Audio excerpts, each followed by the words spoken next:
आशुतोष जी, मेरा नाम प्रवीण चचौंदिया है जी और मैं ग्राम पांडौरी का ही रहने वाला हूँ जी। मेरी माता जी अभी वर्तमान में गांव से प्रधान है जी। हमारे परिवार का यहाँ का 300 साल पुराना इतिहास है। ये जो आप बात कह रहे हो, ये बात बिल्कुल सही कह रहे हो कि माता सती की पीठ की एक हड्डी यहाँ गिरी थी, जिसकी वजह से ये द्वार की माता मंदिर है और उनकी पीठ ही पूजी जाती है। जी। आज से 8 साल पहले क्षेत्र के कुछ लोगों ने मिलके इस मंदिर को बनाने का सोचा और वो लोग आगे आए और मंदिर बनाने के लिए। जी। 2017 के आसपास ये काम शुरू हुआ, जिसमें उन्होंने सामान ले जाना है, ऊपर मंदिर बनाएंगे तो कैसे गिट्टी जाएगी, कैसे बालू जाएगी, उसके चक्कर में पहले तो ये रोड बनाई। हाँ। ये रोड नहीं होती थी, इसका रास्ता सीढ़ियों के थ्रू था, पहाड़ के थ्रू था, एकदम नेचुरल था ये। हाँ। मगर मंदिर कैसे बनेगा, उसका सामान कैसे पहुंचेगा, उसके चक्कर में ये आरसीसी रोड डली। ठीक है। उसके बाद उस मंदिर को बनाने के लिए, पीछे परिक्रमा करने के लिए जगह चाहिए थी, तो उन लोगों ने वो पत्थर काटे। ठीक है। उस समय मैं यहाँ रहता नहीं था, मैं दिल्ली में रहता था। जब मैं 2018 के आसपास वापस अपने गांव आया, खेती में आया, पॉलिटिक्स में आया, तब मुझे पता चला कि ये काम सही नहीं हो रहा। तब मैंने उसके खिलाफ आवाज उठाई, तब जाके वो काम बंद हुआ। मगर तब तक उतना पत्थर कट चुका था। बहुत बड़ा मुद्दा है इस क्षेत्र के लिए ये। अगर आप बात समझो, बहुत सारी बातें हो रही हैं। मैं किसी राजनीतिक पार्टी से नहीं हूँ, बिल्कुल। मैं तो इस गांव के बीच का एक लड़का हूं, किसान का बेटा हूं, यहां से आता हूं, यहां से मेरा 7 पीढ़ियों का इतिहास है। तो मैं इतनी सी बात रखना चाहता हूं कि सबसे बड़ी समस्या जो है ना, वो गांव के लोगों की, वो अपने बीच का नेता ही सही नहीं चुनते। सही बात। जब तक आप अपने बीच में सही नेता नहीं चुनोगे तो आपके गांव का विकास नहीं हो सकता। यहाँ कोई योगी जी या कोई अखिलेश जी या राहुल जी आके विकास तो नहीं कर सकते। सही बात है। यहाँ का विकास तो प्रधान को ही करना पड़ेगा। हाँ। भैया बोल रहे थे कि उनके गांव में विकास नहीं है, स्कूल नहीं है। मुझे बाकी किसी का नहीं पता। मैं तो अपनी ग्राम पंचायत के बारे में बता सकता हूं कि मेरी ग्राम पंचायत में 3 गांव आते हैं। हाँ। पांडौरी, दासना और सै। पांडौरी में एक प्राइमरी स्कूल है, पांडौरी में एक उच्च माध्यमिक विद्यालय है जो कक्षा 10 तक है। उसका मैं ट्रस्टी भी हूँ, जो 6 से 10 तक है। मेरे पिताजी उसके मैनेजर हैं जी। एक स्कूल दासना में है जो भी प्राइमरी स्कूल है, एक स्कूल सै में है। ऊपर से एक लिस्ट आती है कि स्कूल में क्या क्या काम होने चाहिए। आप मेरे तीनों गांव में चले जाओ, अभी शाम के बाद आप किसी को भी ले जाना, कोई भी बता देगा हर स्कूल में टाइल्स लगे हैं। हाँ। हर स्कूल में शौचालय है, हर स्कूल में टीचर आते हैं, हर स्कूल में मिड डे मील बनता है। आप एक छोटे से बच्चे से अभी पांडौरी चल के पूछ लीजिए, वो आपको ABCD 1 2 3 सब सुना के बता देगा।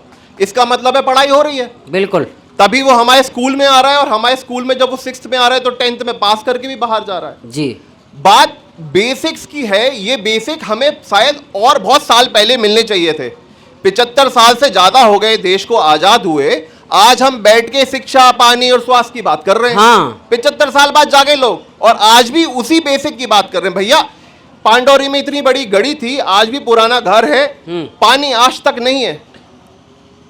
कोई भी सरकार लेके आई हो, हर घर जल मिशन, मगर वो पानी आज तक नहीं पहुंचा। काम चल रहा है, पाइप डल गए, सब हो गया, टंकियां बन गई, मगर पानी घरों तक नहीं पहुंचा। आज भी छोटी छोटी बच्चियां पानी भरने हैंडपंप तक जाती हैं, स्कूल छोड़ देती हैं, महिलाएं हैंडपंप पे नहाती हैं।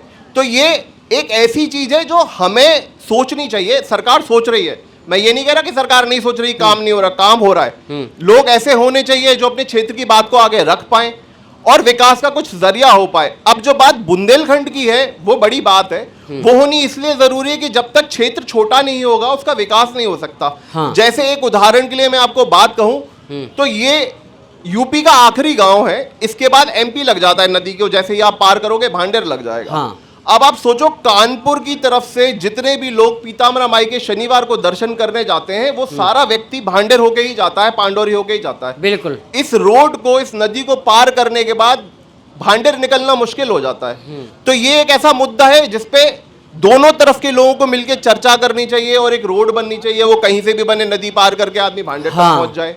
ये इतना बड़ा प्रांगण है, इतना सिद्ध पीठ है, शक्ति पीठ है, तो इस पे कुछ ऐसा होना चाहिए। क्षेत्र के लोग मिलके, विधायक जी मिलके, और जो लोग और सामाजिक लोग हैं जो मिलके आगे आए, तो एक ट्रस्ट बन जाए उस मंदिर का, उस तरीके से उद्धार हो।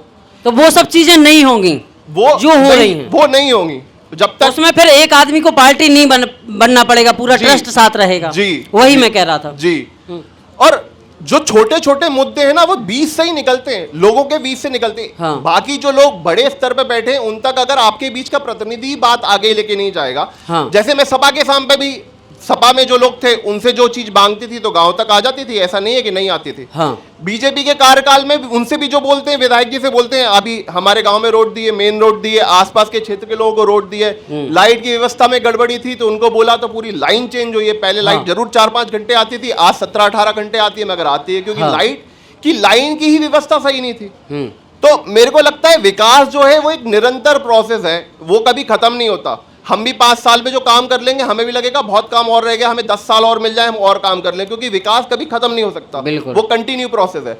मगर जिस हिसाब से आज तक की धारा में विकास हुआ है, जब तक हम जैसे युवा आगे नहीं आएंगे, अपने क्षेत्र के लोगों की समस्याओं को नहीं समझेंगे, उनको प्रखर रूप से आगे नहीं रखेंगे, चाहे विधानसभा हो चाहे संसद हो, तब तक देश का विकास नहीं हो सकता। तो उसके लिए हमें लगता है कि राज्य भी छोटा होना चाहिए, युवाओं को भी आगे आना चाहिए, तभी देश का और इस क्षेत्र का और हमारे समाज का विकास हो सकता है। बहुत बढ़िया। आज भी मुद्दे की बात जा है कि आज 76 साल हो गए, आज भी हम सड़क बिजली पानी पे अटके। कैसे 76 साल में अभी तक भी समस्याएं नहीं निपट पाई अपनी, उतनी अटके, ऊके आगे बढ़ ही नहीं पा रहे हैं।